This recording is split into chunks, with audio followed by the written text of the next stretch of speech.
প্রতিদিন কবর, যার কবর যেখানে, তার কবর তাকে ডাক দিয়ে বলে, ও আল্লাহর বান্দা শোনো, আনা বাইতু দুধ, আমি পোকামাকড়ের ঘর। আমার বাপ শুনেন, যুবক আপনারাও শুনেন, আপনারাও শুনেন, কবর কিন্তু নির্দিষ্ট কোনো বয়সে যায় না বাপ। প্রতিদিন কোলের বাচ্চাও কবরে যায়, 90 বছরের বুড়োও কবরে যায়, 16 বছরের 20 বছরের তাকড়া জওয়ানও কবরে যায়। কবরস্থানে সব ধরনের লাশ আছে। এজন্য কবর ডেকে বলে, ও আল্লাহর বান্দা, আমি পোকামাকড়ের ঘর। সেই ব্যক্তি যে একটা মশারি ছাড়া, একটা সামান্য মশার কামড় সহ্য করতে পারো না, একটা মশা কানের কাছ দিয়ে গেলে তোমার ঘুম ভাঙ্গা যায়, মশারি টাঙ্গাও, কয়েল জ্বালাও, অ্যারোসল লাগাও, এত কিছু করে তুমি মশার একটা আওয়াজ থেকে, কামড় থেকে বাঁচতে চাও।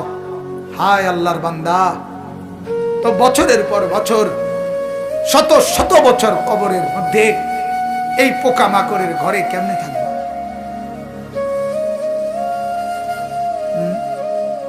বলে কবর প্রতিদিন বলে, আনা বাইতুল ওয়াহদা, ও আল্লাহর বান্দা, আমি কিন্তু একাকী ঘর, একাকী ঘর, কেউরে পাবা না, কেউরে না। আমার বাপ, এই পৃথিবীতেও একাকিত্বের যন্ত্রণা বড় সাংঘাতিক। আপনার ঘরে যদি লক্ষ কোটি টাকারও মাল সামানা থাকে, খাদ্য খাবার, ফল ফলাদি সব আছে, সব আছে, শুধু স্ত্রী নাই, মা নাই, বাপ নাই, ছেলে নাই, মেয়ে নাই, কেউ নাই, আপনি শুধু একা। খোদার কসম, এই একাকিত্বের যন্ত্রণায় ঘরের সব কিছু না, সারা দুনিয়াটাই আপনার কাছে বিষাদ মনে হবে, মনে হবে আমার কিছুই নেই।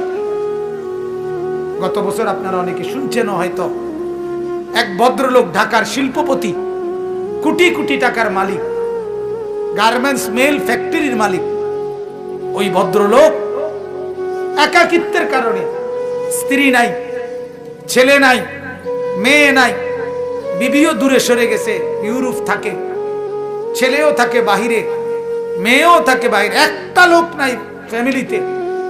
শুধুমাত্র এই একাকিত্বের কারণে এরকম মোবাইলে লাইভে সারা পৃথিবীকে জানাইয়া, সবার সামনে, সারা বিশ্বের চোখের সামনে এরকম কপালের মধ্যে পিস্তল ঠেকাইয়া নিজের জীবন নিজে দিয়ে দিছে, আত্মহত্যা করছে শুধু একাকিত্বের যন্ত্র।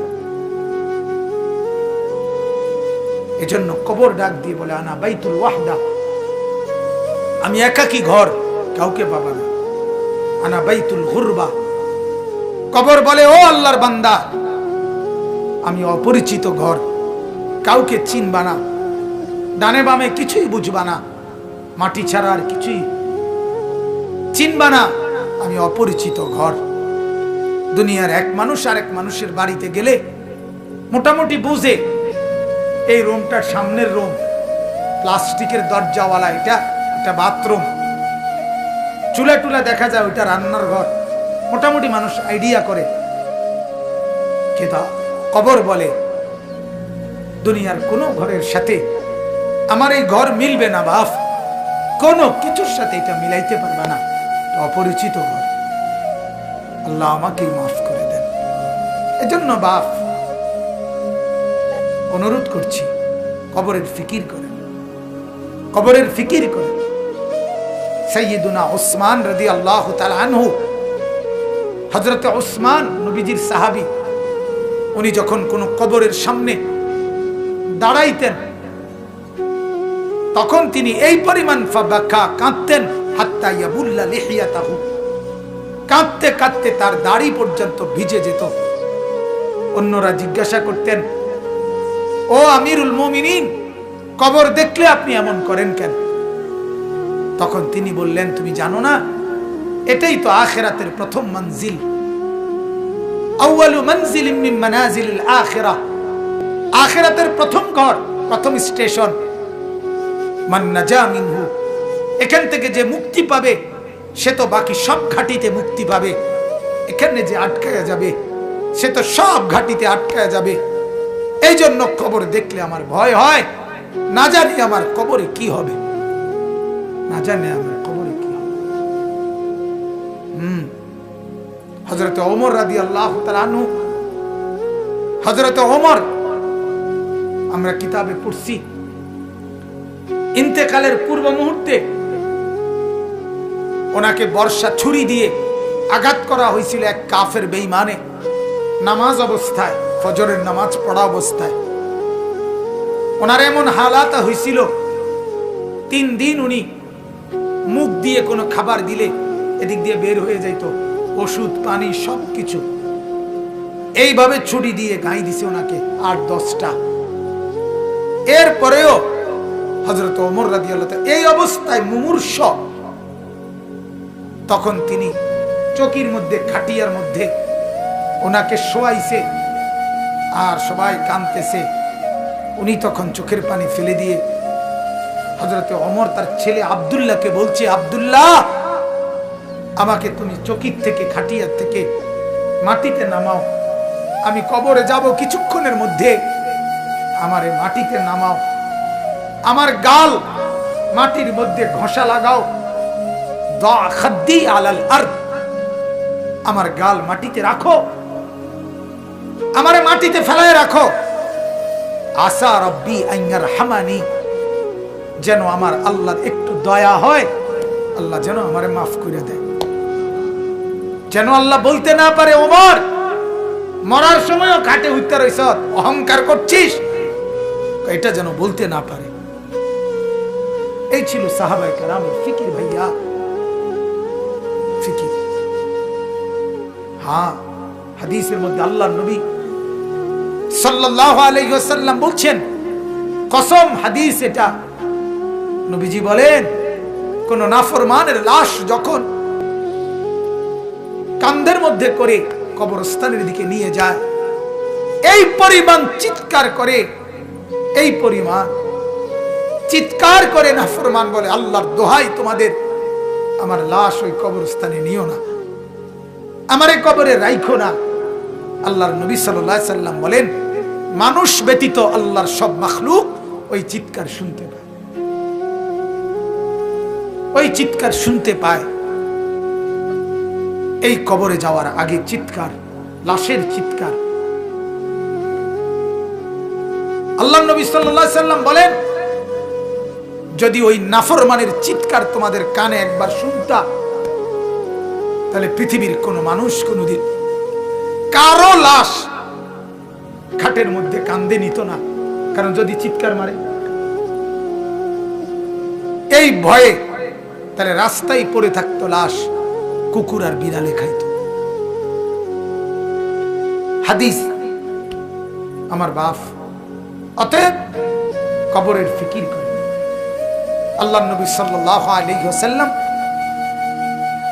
মৃত্যু পর্যন্ত নবীজি নিজে নিজে, আল্লাহর নবী সাল্লাল্লাহু আলাইহি ওয়াসাল্লাম 5 ওয়াক্ত নামাজের পরে নবীজি যে কয়টা জিনিস থেকে পানাহ চাইতেন, আল্লাহর কাছে মুক্তি চাইতেন, তার মধ্যে একটা হলো কবরের আযাব।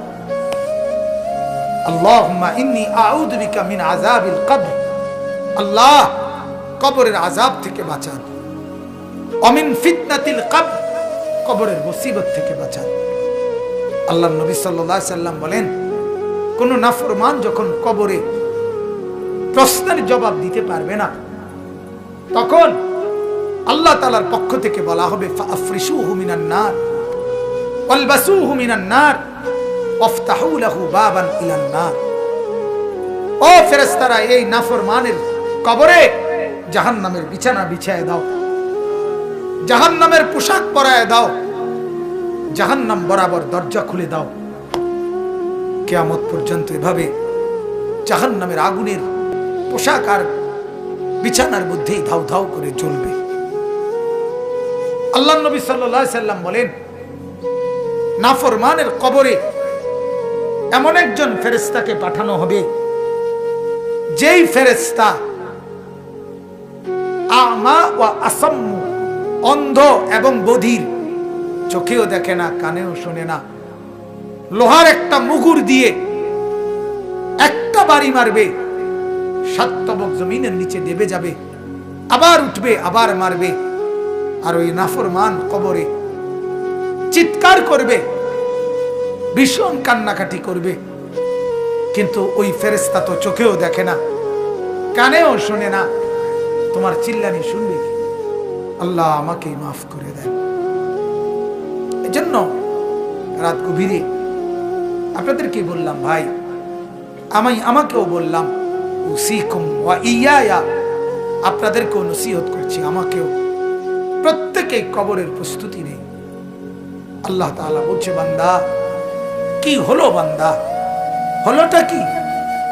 মাটির উপরে একটা ঘর, সেটারে কত যত্ন করে সাজাইলা, কত দামি টাইলস, কত খাট পালং সোফা, ফার্নিচার, ফ্রিজ, এসি, দরজা জানালা, কত সুন্দর করে মাটির উপরের ঘর সাজাইলা। আহা বান্দা, তুমি কি জানো না মাটির নিচেও তো তোমার আরেকটা ঘর আছে, সে ঘরের নাম কবর। ওইটাকে সাজাইলা না কেন? ওই ঘর সাজাইলা না কেন? মাটির উপরের ঘর যদি সাজে খাট পালং আর সোফা দিয়ে, তো মাটির নিচের ঘর সাজে জিকির তাসবিহ তেলাওয়াত দিয়ে, আল্লাহ তাআলার গোলামি দিয়ে, সেজদা দিয়ে, নামাজ দিয়ে, হালাল ভক্ষণ করে কবরের ঘর সাজাইতে হয়। নেক আমলের পুঁজি নিয়ে যদি কবর সাজান, তো কবরটাকেই আল্লাহ তাআলা ফেরেশতাকে বলবে, ফাআফরিশুহু মিনাল জান্নাহ ওয়ালবাসুহু মিনাল জান্নাহ, আমার বান্দার কবরকে জান্নাতের বিছানা বিছায়া দাও, জান্নাতের পোশাক পরায়া দাও, জান্নাত বরাবর দরজা খুলে দাও, কবরটা চতুর্দিকে 70 হাত প্রশস্ত করে দাও। এরপরে এভাবে করার পরে নেককারের কাছে সুন্দর হাসানুল ওয়াজহ, সুন্দর চেহারার আকৃতির এক নওজোয়ান আসবে। তখন কবর ব্যক্তি বলবে, আমি তো আপনাকে চিনলাম না। তখন সে বলবে, আনা আমালুকা সালিহ, আমি তোমার সারা জিন্দেগীর নেক আমল। আজ প্রস্তুতি নাও, জান্নাতে তোমার বন্ধুদের সাথে, জান্নাতের মেহমানদের সাথে, তোমার আত্মীয়দের সাথে মিলিত হবে।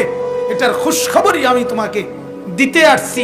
হাদিসে আছে, আল্লাহর নবী বলেন, তখন নেককার কবরবাসী বলবে আল্লাহর কাছে, ইয়া রাব্বি আকিমিস সাআ হাত্তা ইয়ারজিআ ইলা আহলি, আল্লাহ আরে জলদি কিয়ামত শুরু করে দেন, আমি আমার পরিবারের কাছে ফিরে যেতে চাই।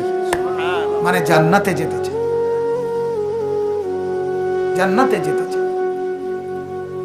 এজন্য কবরকে ভয় করে।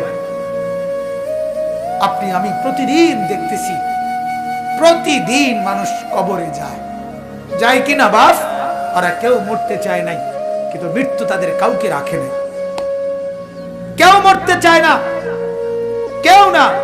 একেবারে 120 বছরের বুড়ো মানুষটাকেও, 120 বছরের বুড়ো মিয়া, তারেও মানুষ ডাক্তার দেখায়, তারেও হসপিটালে ভর্তি করায়, তারেও তো চেষ্টা করে আমার 120 বছরের দাদা যেন না মরে, আমার 120 বছরের বাপ যেন না মরে। তিনিও মরতে চান না, কিন্তু কবরে ডাক দিয়ে বলে, আমি কাউকে থাকতে দেই না। দুনিয়া বলে, মাটি বলে, আরে বন্ধু মরতে তো কেউই চায় নাই, আমি তো কাউকে থাকতে দেই নাই। ফেরাউন তো মরতে চায় নাই, নমরুদ তো মরতে চায় নাই, সাদ্দাদ আর কারুন তো মরতে চায় নাই, কিন্তু মৃত্যু তো তাকে ছাড়ে নাই। ছাড়ছে কিনা ভাইয়া? নওজোয়ান, কি রঙের গুড্ডি উড়াইতেছ বাপ? কি রঙের গুড়ি উড়াচ্ছ? এভাবে ভুলে গেলা কবর, অথচ তোমার সামনে মানুষ অ্যাক্সিডেন্ট হয়, জলজ্জন্ত মানুষ মরে যায়। ওই যে রাস্তায় এখনো শুনলাম, হ্যাঁ, ছোট্ট বাচ্চা সহ মারা গেছে।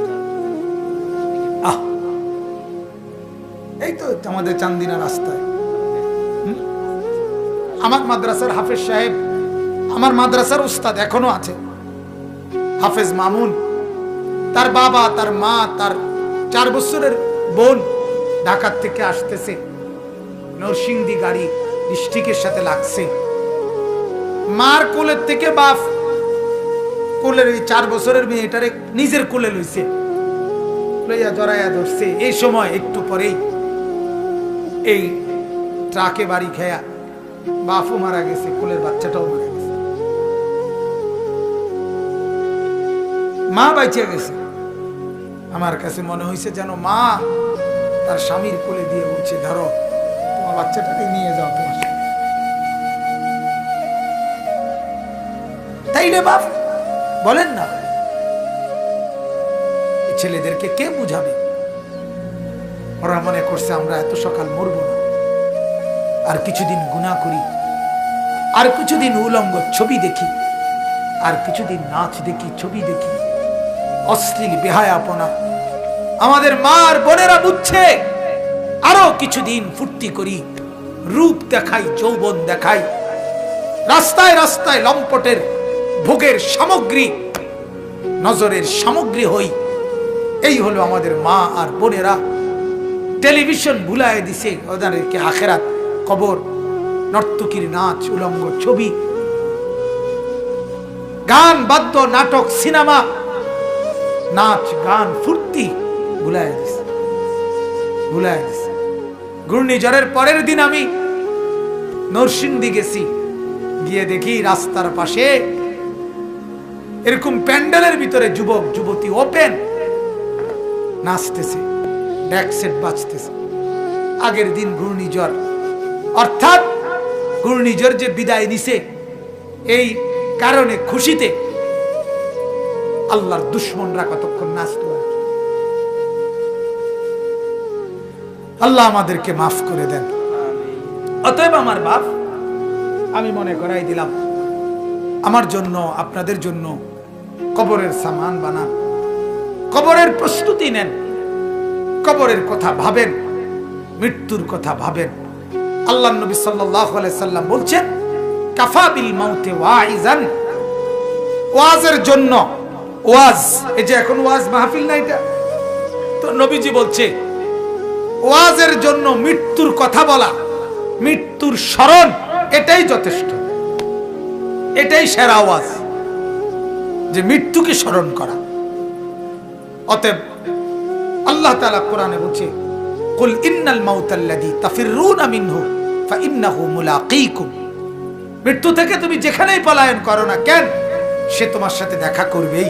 আইসিইউর ভিতরে ঢুকাইলো, ওইখান থেকেই আজরাইল নিয়ে আসবে, নিয়ে আসবে। আল্লাহ তাআলা আমাদেরকে কবর বুঝার, মৃত্যু বুঝার, সবক নেওয়ার তৌফিক দান করে।